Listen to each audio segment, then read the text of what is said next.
Joining me now, he's been on the program before, Rabbi Yosef Wolfowski and Leah Wolfowski. Good to see you here in the program. We got an upgrade this year. Yes, you did. You know, a co-host for you, Exactly. which is good. So the Jewish holidays are fast approaching. Tell us about them. What's coming up? Well, the big one coming up is Rosh Hashanah.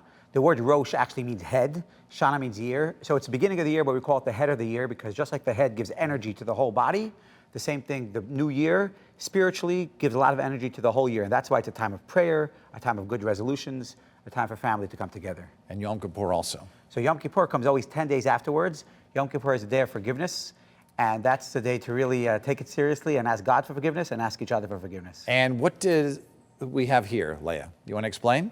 We have a ram's horn and we blow it like we're crying out to God for forgiveness. So officially called the shofar. Shofar. See, here's the thing. We have the big one right here, right? Yeah.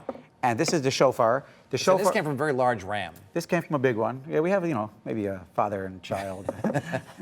But the idea is the central, I guess you would say the central image, but also a central ritual in all temples all over the world is the sounding of the shofar. And the reason for that is because the shofar is like a simple cry from the gut.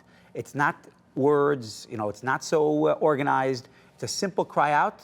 And really, it's the idea of us as God's children crying out to God, asking for a good year. We are now approaching 2 years since October 7th, the Nova massacre, which really changed Israel forever.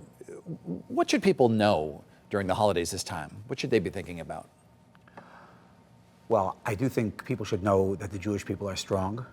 People should know that the shofar goes back thousands of years, and even in the worst and the most darkest times, the Jewish people kept together, and we're keeping together now as well, and we're going to prevail.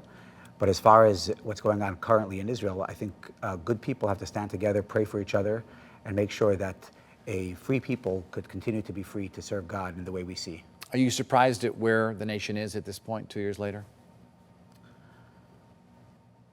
Yeah. What did you expect, do you think? Well, we're not really accustomed, the Jewish people are not accustomed to being fighters, but definitely not to being fighters for prolonged periods of time. All Israel's previous wars have been much shorter. I think because of the complexities of the situation and obviously the terrible travesty that's being done to the hostages, I think things get drawn out much longer than they should be. I want to talk a little bit about the holidays. What do they mean to you, Leah? It's like a time to be serious but also happy and have time with family. She has it now. It's serious but also happy. Yes, serious but happy. And what is your message to people across Connecticut about the... Yeah, Leah, what is your message? Rabbi? Well, What's Leah, your message? To Jewish people, but also to non-Jews as well. So I will say, because there's one thing I picked up on Leah saying serious and happy, but I will say also she said time to spend with family. In Jewish tradition, the main institution is not the synagogue. The main institution is the family and the home. And this is something that really we could, all cultures could learn from each other, that when we have a strong family unit, when we know that we dedicate time to be able to really reinforce our values to each other, it's a big blessing for ourselves, but it's also a big blessing to the community around us. Do you think more people are turning to organized religion in 2025 than Well, previous? I know I've asked you this question in years past, but as we look at 2025 almost coming to a close, what do you think? No, the star I'd put by that is the word organized, I think really sort of gets people thinking maybe yes, maybe not, but are people turning to God? I think the answer is yes. And our job, both as clergy, but also as a community, is to open the door and make people feel comfortable. Why do you think more are turning to God now?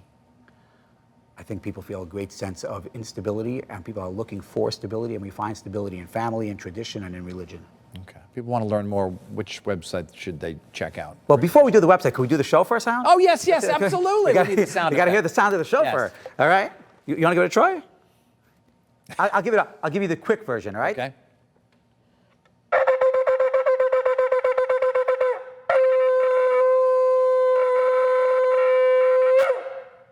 And you come to temple and you hear the whole deal. But I would say the website to please check out, and just to let you know, all synagogues all over the state really open our doors during the high holidays. We have 23 Chabad centers. Give us a call. Our phone number is 860-659-2422.